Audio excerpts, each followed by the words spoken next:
Shalom bagi kita semua. Saudaraku, pesimis merupakan suatu sikap yang sering kita rasakan ketika kita harus berjumpa dengan sesuatu yang terjadi di luar prediksi kita. Misalnya, kita berharap hanya menemukan satu kendala saja ketika harus bertanding kejuaraan. Tapi tak taunya, ternyata ada rentetan hambatan yang harus kita temui, di mana keadaan tersebut secara manusia kita merasa tidak mampu, tak berdaya, tak kuat, dan tak bisa untuk menghadapi dan menyelesaikannya. Dalam benak kita berucap, bukan ini yang saya harapkan, bukan ini yang saya inginkan, bukan ini yang saya mau, bukan ini yang saya persiapkan. Di sini, kekecewaan, keraguan, ketakutan muncul, dan pada akhirnya kita angkat tangan, menyerah, kalah karena keadaan. Tapi sikap pesimis itu akan terganti dengan sikap optimis ketika kita memiliki keyakinan. Keyakinan yang kuat dan besar bahwa ada satu pribadi, ada satu pihak yang siap menopang, yang memampukan, serta menolong kita melewati hambatan dan rintangan dalam hidup, kerja, dan perjuangan kita. Nah, siapakah pribadi? Siapakah pihak itu? Dialah Allah. Dasarnya apa ketika kita mengatakan ini? Dasar ini dibuktikan lewat bacaan kita saat ini.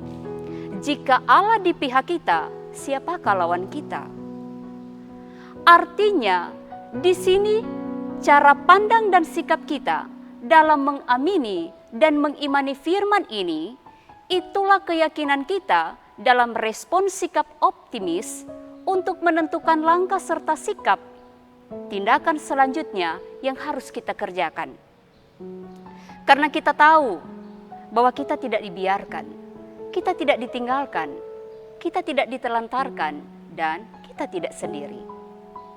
Saudaraku, memang keyakinan harus dibarengi dengan bukti. Sebagai orang percaya, bukti itu sudah sementara dan akan kita nikmati dalam hidup.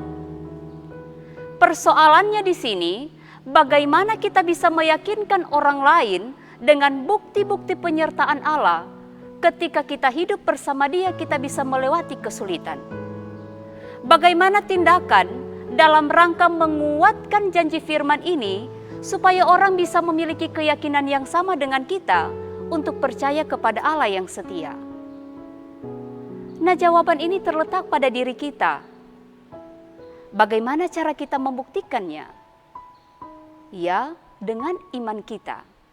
Jika iman kita bergerak dan bekerja, maka disitulah ada pembuktian. Tapi jika iman kita tidak bekerja, maka disinilah letak kegagalan kita. Kita tidak bisa menghidupkan iman kita kepada orang lain untuk memberi rasa, untuk memberi efek, dan untuk memberi sinyal. Kita menjadi orang yang tidak mampu menampilkan identitas kita sebagai orang beriman yang telah menerima janji penyelamatan yang telah dianugerahkan Tuhan bagi kita. Saudaraku yang diberkati, maka disinilah iman mendorong dan menolong kita untuk membuktikan kepada dunia dan sesama bahwa Allah yang kita sembah dan muliakan akan terus menjadi pihak yang selalu hadir di setiap masa dan musim yang kita jalani. Kehadirannya harus kita nyatakan juga lewat kesaksian iman kita untuk dapat mempersembahkan kesaksian bahwa sebesar, sehebat, sedahsyat apapun pergumulan, persoalan, kesulitan dan tantangan yang merintangi, bahkan setiap hal yang dirindukan hati ini dapat kita lalui bersama Dia, Allah yang terus ada di pihak kita. Maka dari itu, kita pun harus memberi tempat bagi Dia sebagai pihak satu-satunya yang akan kita andalkan dalam hidup ini selama kita berjuang. Jika Allah di pihak kita, siapakah yang dapat melawannya? tidak ada. Amin firman Tuhan.